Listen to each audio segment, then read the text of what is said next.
Wall Street Memes Casino, I'm fine. and Sportsbook. This is Oscar Bevis for IFL TV Mark. Not the result York Hall wanted tonight, but on a personal note, IBO World Title fight. You must be feeling quite proud of seeing York Hall like this. Yeah, I am. It's just torn emotions, but either side, because, we're sort of pinching ourselves. We've got a world title fight, sold out York Hall again. Our shows have been getting better and better. So this is just, the icing on the cake. But gutted for our man, Casey Kadimi. We knew he was, this Jackson Chalk was a dangerous guy. 15 of his 23 wins by knockout. He's been in lots of 12-rounders for, lots of sort of WBC international type titles and stuff. So we knew he was dangerous. But we thought 38, maybe he's, hasn't stopped anybody in the last 10 fights. Maybe this was the time to take his ranking. And he's 15 in the world. Because we know the class of Casey as well. We've seen him fight on our shows, winning these IBO junior titles to get him into this position. And we thought he'd have enough in it to nick it. But, that knockdown in the first round, we thought, oh God, he's got his work cut out for him tonight. So gutted for Casey, but, he'll come again. Yeah, I mean, when we heard 117, 110, I think we all kind of knew that it was never going to swing Casey's way with that. Not where does he go from here, because he can clearly mix it at that level, but he's had quite a tough career. I know the draws proper set him back. He's going to be feeling really down tonight. Is it going to be, not a difficult way back, but it's not going to be an easy time the next couple of months for Casey, is it? Yeah, he's going to be gutted, isn't he? For sure he's going to take a little bit of time. He's at that level. We know he's at that level. He was, I think, not looking past this fight, but looking what opportunities and what doors this fight would have opened. And those have been closed. So he's got to go back to the drawing board and then re-establish himself at this level. We know he should be up there. We know he's on the fringe of the world. So we're going to have to get him a sensible fight next time to sort of cement his position and then go again. So it's a step back. But that's all it is, I think, with him. He's not a veteran of like 30 plus fights, is he? He's early teens. So he'll certainly be back. We know he should be at this level. He's worthy of being there. And we just got to be, him and the boys at One Boxing Management, I'm sure they'll, pick a decent opponent. And for sure, it's going to be back here at York Hall. Yeah. I mean, I do quite a lot of York Hall shows, and I would say that's the loudest I've heard it for quite some time. Yeah, our shows here, we're just setting our stall out here.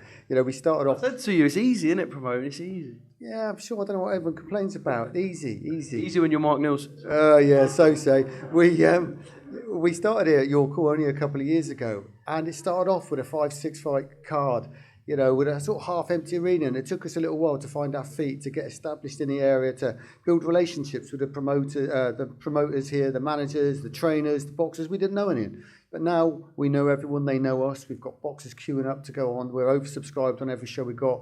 It puts us in the envious position of being able to cherry pick who we put on so we can put the best fights on, the best prospects.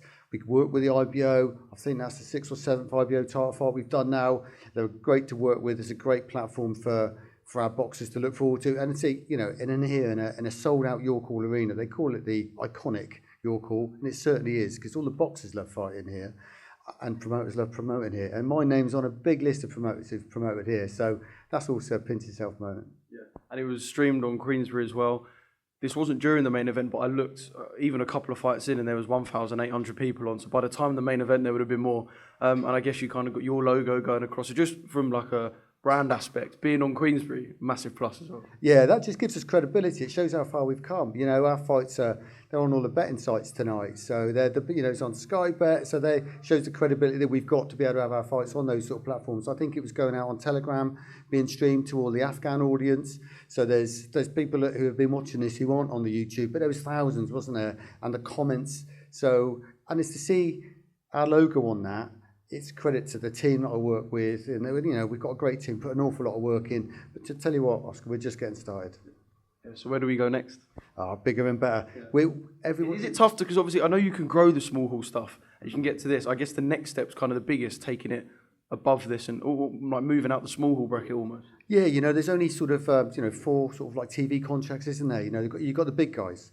And then there's everyone else. We're probably next in line after those big guys. And been able to get something kind of like a Queensbury, they've sort of given us some indication, working with the Warren Boxing Management guys on York Hall shows, that they're interested in doing this more often. It's a feeder for their big stable of prospects that they've got. And that can just open doors, and the more viewers we've got, the bigger platforms we're on, the bigger sponsorships that we can attract, and that can put on bigger fights. Yeah.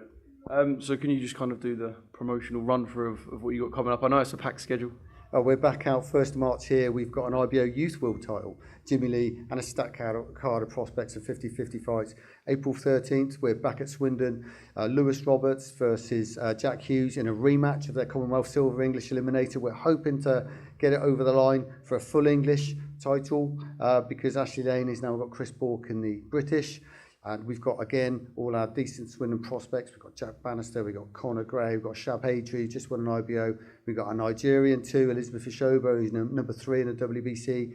Then we're in Cardiff at the end of April. And we've got like a busy few months again before summer. So we're only just, I think we've got 12, 13 scheduled in already this year. And that doesn't account for any more, which we're talking about, we're going to slot in as well. Dare I say O2 Arena come the end of the year? We're looking at actually Indigo for a fight here, for a big thing, which hasn't been announced yet. And I see Parsons quite a lot as well on the other channel, but we haven't spoken about that too much yet. But O2 Indigo, we're looking at a big show in July. Wall Street Memes Casino, I'm fine. and Sportsbook.